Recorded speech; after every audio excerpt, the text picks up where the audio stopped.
Jadi kesimpulan kami, sampai hari ini kami tegaskan bahwa sudah tidak ada lagi sisa kenegarawanan dari Saudara Joko Widodo, maka kami simpulkan tidak akan lagi mengemis-ngemis kepada Saudara Joko Widodo untuk menunjukkan ijazahnya. Namun sekali lagi kami tentu saja tidak cukup memiliki keyakinan bahwa hal itu akan dipenuhi oleh penyidik Polda Metro Jaya. Mengapa? Karena hari ini kebijakan dari institusi kepolisian yang kita cintai ini alih-alih teguh dan konsisten mengikuti hukum, asas, prosedur, dan substansinya, tetapi berulang kali menunjukkan anomali-anomali bahkan kontradiksi. Kita lahir dan dibesarkan negeri ini bukan hanya milik polisi, negeri ini bukan hanya milik jaksa, negeri ini bukan hanya milik Saudara Joko Widodo, tapi negeri ini adalah milik kita segenap rakyat Indonesia. Waalaikumsalam. Terima kasih kepada rekan-rekan media yang sudah memenuhi undangan kami dan juga seluruh rakyat Indonesia yang kami yakini juga mengikuti perjuangan kami dalam rangka membongkar ijazah palsu ini. Yang pertama kami ingin sampaikan bahwa kehadiran kami di sini mewakili klien kami Pak Roy Suryo dan kawan-kawan atau lebih sering disebut dengan Roy Suryo CS dalam rangka memenuhi undangan gelar perkara khusus yang disampaikan oleh penyidik Polda Metro Jaya. Gelar perkara khusus ini juga tidak lepas dari apa yang kami mohonkan. 2 kali kami mengajukan permohonan gelar perkara khusus. Yang pertama di tanggal 21 Juli 2025 yang lalu dan yang terakhir di tanggal 20 November 2025. Yang gelar perkara dulu kami memang minta agar ada gelar perkara saat penyelidikan ditingkatkan menjadi penyidikan, yang saat itu ada setidaknya 12 orang yang ditetapkan sebagai terlapor. Nah, dalam perkembangannya 12 terlapor dengan 3 klaster ini tidak semuanya menjadi tersangka. Klaster media atau klaster YouTuber itu hilang dari posisinya dan kemudian ditingkatkan menjadi tersangka 8 orang yang dibagi menjadi 2 klaster. Klaster pertama yang kami sebut sebagai aktivis, klaster kedua yang kami sebut sebagai akademisi. Kami sendiri membentuk tim advokasi anti kriminalisasi akademisi dan aktivis.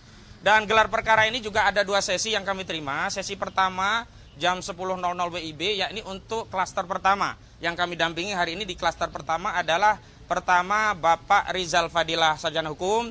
Yang kedua Ibu Kurnia Triryani, sarjana hukum selaku advokat. Dan yang ketiga ada Bapak Rustam Effendi. Dan nanti akan ada lagi gelar perkara khusus di sesi kedua, yakni klaster akademisi. Ada Pak Rosuro dan Pak Rizwan Sianipar yang kami dampingi. Dan kami ingin jelaskan terkait gelar perkara ini beberapa hal sebagai berikut. Yang pertama, kami meyakini, kita semua segenap bangsa Indonesia meyakini bahwa sudah tidak tersisa lagi dari Saudara Joko Widodo sisi kenegarawanannya meskipun seberat biji zarah. Kenapa? Karena sudah tidak mungkin lagi atau meminjam ungkapan laksana memasukkan gajah ke lubang jarum kalau kita mengharapkan Saudara Joko Widodo menunjukkan ijazahnya sebagaimana itu ya pernah dilakukan oleh Pak Asrul Sani atau kalau di dunia internasional persoalan dengan kewarganegaraan yang pernah disampaikan oleh Obama. Jadi kesimpulan kami sampai hari ini kami tegaskan bahwa sudah tidak ada lagi sisa kenegarawanan dari Saudara Joko Widodo, maka kami simpulkan tidak akan lagi mengemis-ngemis kepada Saudara Joko Widodo untuk menunjukkan ijazahnya. Yang kedua, karena hari ini status ijazah konon asli tadi, kenegarawanan dari institusi aparat penegak hukum kita adalah penyidik dari Polda Metro Jaya.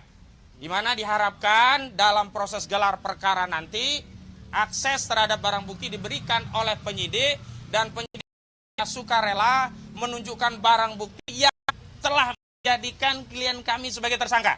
Sebab tidak mungkin ada orang dinyatakan sebagai fitnah dan pencemaran nama baik menyimpulkan ijazah Saudara Joko Widodo itu palsu sebelum ada bukti ijazah asli ditampilkan.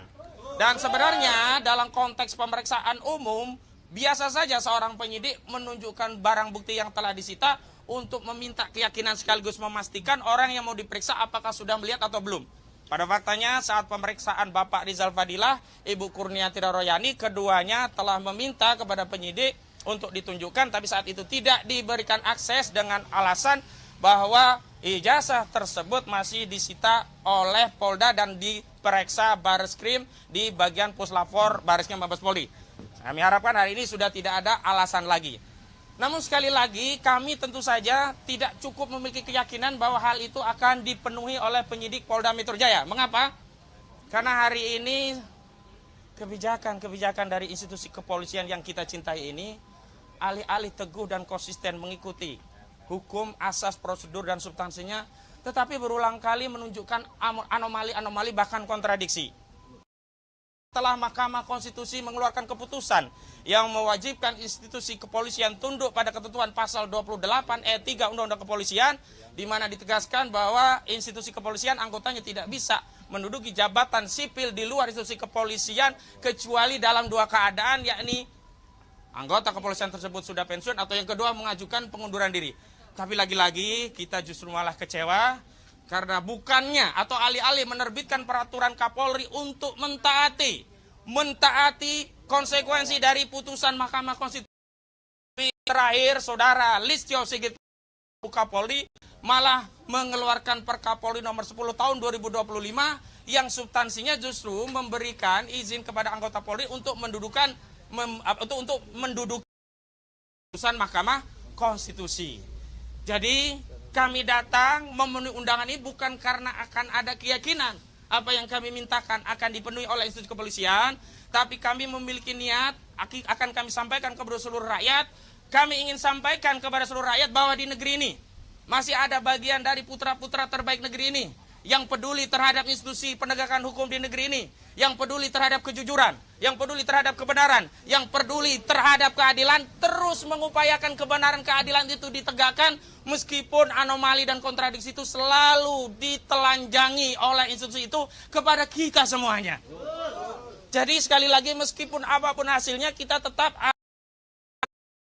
karena kita lahir dan dibesarkan negeri ini bukan hanya milik polisi, negeri ini bukan hanya milik jaksa, negeri ini bukan hanya milik Saudara Joko Widodo, tapi negeri ini adalah milik kita segenap rakyat Indonesia.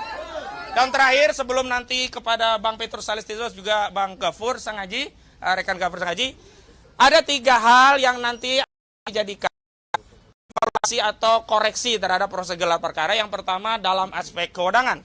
Apakah proses penyelidikan dan penyidikan dilakukan oleh penyidik Polda Metro Jaya dilakukan sesuai dengan ketentuan peraturan perundang-undangan yang berlaku atau dilakukan dengan menyalahgunakan wewenang atau bertindak secara sewenang-wenang.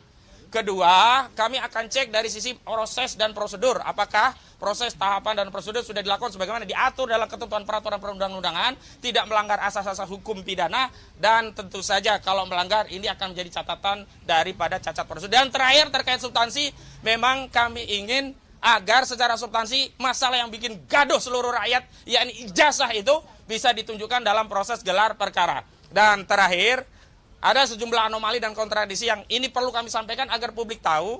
Dalam proses penyidikan dan peningkatan status tersangka, itu semestinya calon tersangka diperiksa. Dan ini amanat dari putusan Mahkamah Konstitusi.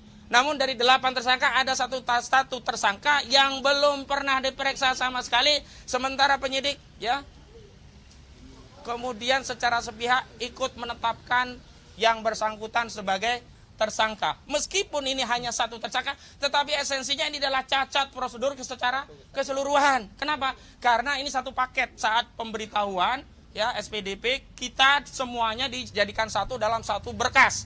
Jadi satu cacat maka seluruh prosedur penyidikan ini juga menjadi cacat. Itu yang perlu kami sampaikan, meskipun nanti ada catatan-catatan lain yang kami akan pertanyakan langsung dalam proses gelar perkara khusus.